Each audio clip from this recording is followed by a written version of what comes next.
Break के बाद एक बार फिर आपका स्वागत है। आप देख रहे हैं दिन भर की तमाम अहम खबरें। पटना के मेयर की मुसीबतें बढ़ने वाली हैं। निगम पार्षदों ने मेयर अफजल इमाम को हटाने के लिए नगर विकास विभाग को पत्र लिखा है। 72 में से 37 पार्षदों ने नगर विकास विभाग को पत्र भेजा है, जिसमें मेयर को हटाने की मांग की गई है।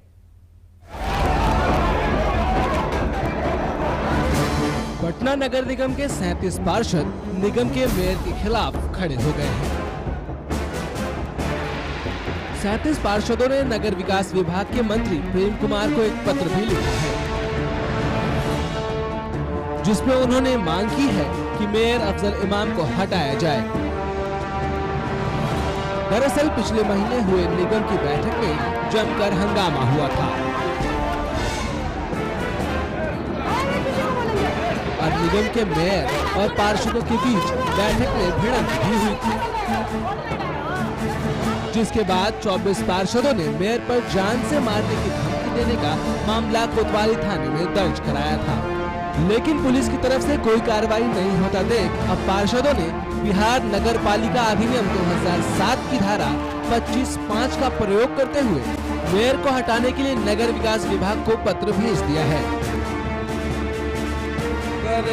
निगम के दिनांक 22/9/2012 की बैठक में उन्होंने बहुत ही अमर्यादित आचरण का प्रदर्शन किया और पार्षदों के साथ मारपीट करने पर उतारू हो गए। तो इन तमाम बिंदुओं का उल्लेख करते हुए हम लोगों ने माननीय मंत्री महोदय से मांग किया है कि बिहार नगर पालिका अधिनियम 2005 के तहत किए गए प्रावधान के अनुरूप माननीय महापौर को उनके पद से हटाया जाए। अब देखने वाली बात होगी कि 72 में से 37 पार्षदों द्वारा भेजे मेयर को हटाने के पत्र पर नगर विकास विभाग के मंत्री कोई संज्ञान लेते हैं या नहीं। कुमार गौरव के साथ सुजीत गुप्ता, पटना मॉर्निंग। और गया में नक्सलियों ने विस्फोट कर सीआरपीएफ के एक एंटी लैंड माइंस वाहन को उड़ा दिया है। इस हमले में जहां सीआरपीएफ के 6 जवान शहीद हो गए, वहीं 9 जवान बुरी तरह से घायल है। इस घटना ने एक बार फिर ये सोचने पर मजबूर कर दिया है कि आखिर क्यों पुलिस और नक्सलियों के बीच होने वाली लड़ाई में अक्सर नक्सलियों का पलड़ा भारी रहता है।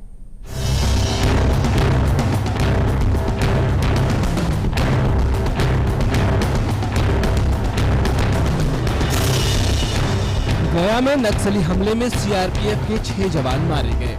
खबर आई कि नक्सलियों के खिलाफ सीआरपीएफ कॉम्बिंग ऑपरेशन चला रहा है, लेकिन कॉम्बिंग ऑपरेशन का नतीजा शून्य रहा। नक्सलियों के खिलाफ पुलिस को कुछ नहीं मिला।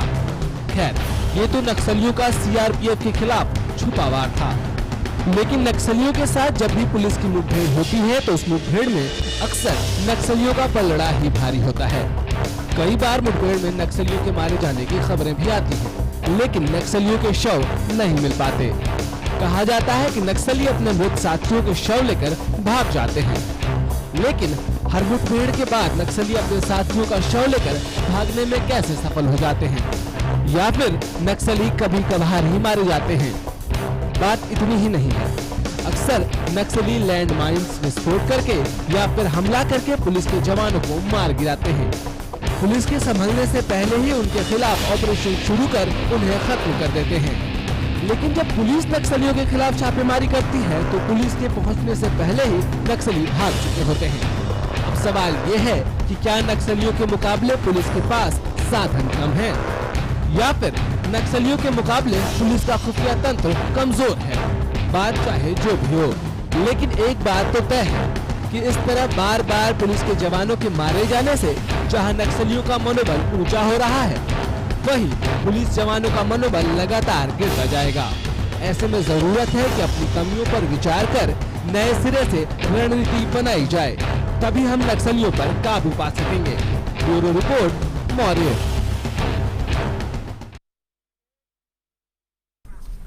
हाजीपुर पुलिस ने तत्परता दिखाते हुए अपहरण किए गए एक बच्चे को सकुशल बरामद कर लिया है। हाजीपुर के नया टोला से कोचिंग संचालक अखिलेश सिंह के बेटे अनमोल को अपराधियों ने गुरुवार की शाम अगवा कर लिया था।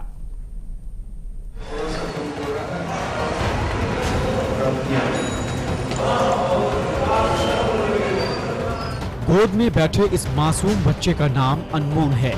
इसकी उम्र है मात्र 3 साल। अनमोल के पिता एक कोचिंग संस्थान चलाते हैं। बीते गुरुवार की सुबह अनमोल अपने घर के बाहर खेल रहा था जब कुछ अपहरणकर्ताओं ने उसका अपहरण कर लिया। इधर अनमोल के परिजन उसकी खोजबीन में लग गए।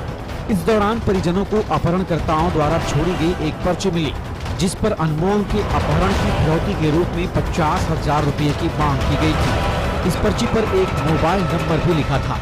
6 बजे के करीब में वो बच्चा खेल रहा था, बार बार घर से अंदर बाहर आना जाना कर रहा था। तो दादी उसके अंदर में बैठी हुई थी। थोड़ी देर के बाद में दादी ने नोटिस किया कि 5-7 मिनट हो गया, वो वापस आया नहीं है सड़क से। तो बाहर निकल करके देखने लगी तो देखती कि बच्चा नहीं है। फिर हम लोग घर में तलाशना शुरू कर दिए, कमरे में नहीं मिला। फिर इधर उधर हम लोग भाग दौड़ करके तलाशने का प्रयास किया, लेकिन नहीं मिला। तो आशंका हुई कि परिजनों द्वारा पुलिस को सूचना देने के बाद पुलिस ने आनंद फानंद में तत्काल एक टीम का गठन कर अनमोल की खोजबीन के लिए छापेमारी शुरू कर दी। इस दौरान पुलिस पर्ची पर लिखे हुए नंबर पर लगातार अपहरणकर्ताओं से बात करती रही और मोबाइल नंबर के लोकेशन को ट्रेस करती रही। पुलिस का दबिश लगातार बढ़ता जा रहा था। रात भर पुलिस की छानबीन चलती रही। आखिरकार पुलिस के दबाव में अपहरणकर्ता अनमोल को सोनपुर स्टेशन के पास छोड़कर फरार हो गए।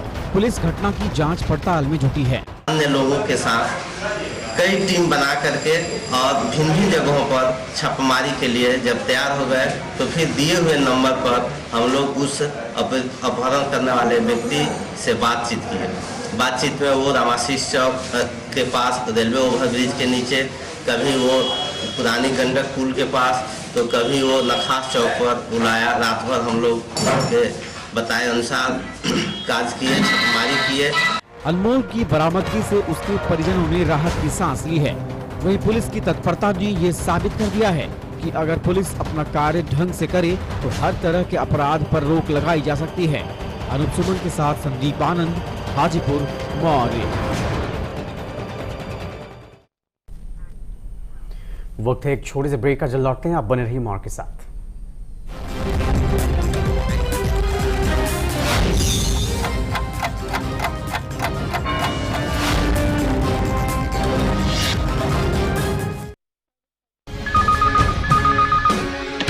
हेलो।